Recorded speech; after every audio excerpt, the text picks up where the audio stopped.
Deux mots sur ma petite personne. Comme vous pouvez le constater, je ne suis pas ministre. Je ne travaille pas non plus dans un ministère. Je ne fais pas partie des grands bailleurs de fonds, la Banque mondiale, etc. Hélas, mais j'espère que je vais en rencontrer ici pour tout le travail qu'on fait. Je ne fais pas partie non plus des grandes entreprises Intel et autres. Non, je suis un vieux pédagogue français qui a commencé sa carrière à une époque où la plupart d'entre vous n'étaient pas nés ou étaient enfants, c'est-à-dire en 1963. Et j'ai beaucoup souffert. J'ai combattu ce système éducatif français toute ma vie, élitiste, réactionnaire, tout ce qu'on voudra. Et enfin, en 80-82, lorsque Mitterrand est arrivé avec le nouveau ministre de l'Éducation, Alain Savary, je lui ai proposé un établissement pour tous ces jeunes que l'école secondaire met à la porte et qui ne supportent plus l'école. Et avec ces jeunes, on a inventé autre chose et ils ont repris goût à l'apprentissage de façon tout à fait différente.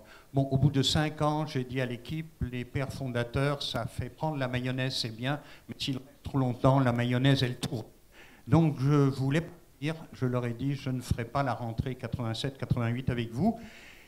Et c'est là que j'ai été pris d'angoisse, je ne dormais plus, je ne vais pas retourner dans un lycée traditionnel. Ça va se terminer par un meurtre avec mes collègues, etc., parce qu'on ne se supportait absolument pas. Le hasard a voulu que je rencontre un ministre africain, Basile Guissou, qui était ministre des Affaires étrangères de Thomas Sankara, et il m'a dit, je lui ai dit, est-ce qu'un homme comme moi peut être utile? Il n'a pas écouté le pédagogue. J'ai un nom assez célèbre, Cohn-Bendit. J'ai un petit frère qui a un peu remué en 1968, le mouvement étudiant français. Et donc, il me dit, un Cohn-Bendit Burkina, bien, mais nous, on est pauvres, on ne peut pas prendre l'original. On prendra l'ersatz, le grand frère, c'est moins cher. Bon, je suis arrivé à Ouagadougou en 87. J'ai trouvé un travail au lycée français et à l'université. Je suis prof d'allemand. Je suis tombé amoureux de l'Afrique. Mais qu'est-ce que j'ai vu? C'est que ce système que j'ai combattu, le système éducatif, il est là, en Afrique, et on n'a pas touché. Depuis les indépendances, personne n'a touché à ce système. J'exagère toujours un peu. Une chose a été faite, on a enlevé nos ancêtres les Gaulois. Mais à part ça, rien n'a été fait. Ce système, évidemment, échoue. Il n'arrive pas. Même le taux de scolarité brute augmente, le nombre d'exclusions augmente aussi, parce qu'après 1 an, 2 ans, 3 ans. Donc nous avons 2 axes très importants. On apprend à lire et écrire dans une langue que l'on maîtrise oralement, parfaitement. C'est-à-dire ce qu'on appelle les langues locales. Or, on enseigne toujours au Burkina, au Sénégal, ailleurs, essentiellement en français. Donc ça, nous sommes battus. Et les TIS? Eh bien, quand ces outils-là sont arrivés dans les pays du Nord, j'ai tout de suite pensé que c'était un outil fantastique, ce n'était pas un gadget pour pays riches, ça pouvait être un outil fantastique pour l'Afrique.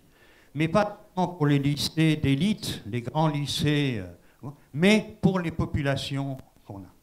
Voilà, et on a commencé à utiliser tableau numérique, tablette. Bon, peut-être demain le téléphone, comment apprendre à lire, écrire, etc. Je pense que c'est un outil fantastique. J'ai participé, puisque ça, à un programme Sankoré avec Alain Madelin. Programme, il y a eu des erreurs de fait, mais surtout il y a une chose. Comme Alain Madelin ne fait pas partie de la même tendance politique que celle qui est arrivée au pouvoir en 2012, on a arrêté brutalement le programme. C'est un scandale.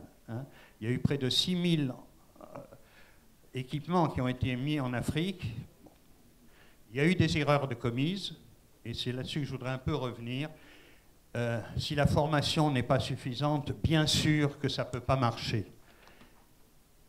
Il faut trouver des gens motivés, qui ont envie de ça, et qui, à la première difficulté, n'abandonnent pas. Ces gens, on doit les mettre en réseau. Ils doivent avoir une formation suffisante et on doit faire des contenus. Si j'ai le temps, ou ce sera après, je voudrais vous montrer un petit logiciel. C'est presque par là que je terminerai. Oui, qu'on a acheté.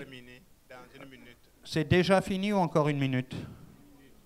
Ah, 1 minute, voilà, c'est bien. Oui, c'est au moment où tout le monde est accroché qu'il faut arrêter. Bon, non, je veux dire, il y a une petite maison d'édition française qui vend un logiciel pour apprendre à lire et écrire qui s'appelle Lectem. Ils nous l'ont donné pour l'Afrique, nous l'avons redessiné et nous l'avons transcrit en Dioula, en Moré, en Fulfulde et en Gourmand Schéma. Hein. Je pense que c'est des choses comme ça qu'il faut faire. Et vraiment, apprendre à lire et écrire avec un tableau, aujourd'hui un mur numérique, c'est un petit ordinateur, hein, et un vidéoprojecteur, c'est, allez, 300 € aujourd'hui, on y arrive. C'est pas le coût de l'éducation, il faut savoir, 80-90% c'est le salaire des enseignants, même quand il est bas. Hein.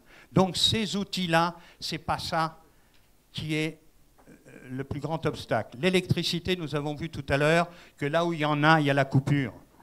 Donc un petit groupe électrogène ou le solaire, ça permet de faire. Donc le problème, c'est effectivement, je pense que l'éducation nationale, excusez-moi, je vois le ministre de mon pays, puisque j'ai le passeport burkinabé ici à côté, je ne crois pas qu'il arrivera à changer l'éducation nationale. Nous arriverons autour de l'éducation nationale en faisant avec les langues, avec les outils, à faire progresser. Et là, les parents diront, mais à l'école, on veut aussi qu'on commence dans les langues et avec ces outils-là. Merci.